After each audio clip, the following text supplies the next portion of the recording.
yung wedding custom doon sa kanila. Opo.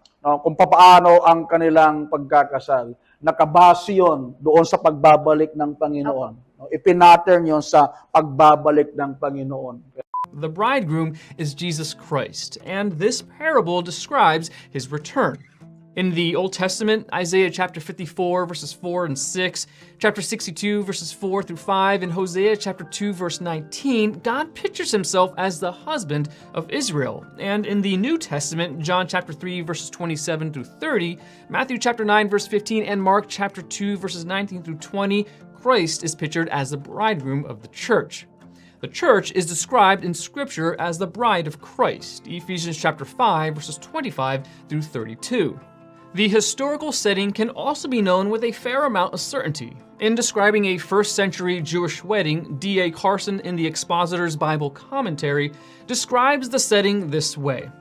Normally, the bridegroom with some close friends left his home to go to the bride's home, where there were various ceremonies followed by a procession through the streets, after nightfall to his home.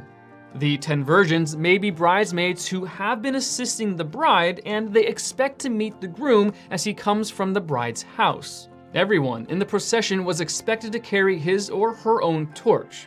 Those without a torch would be assumed to be party crashers or even brigands.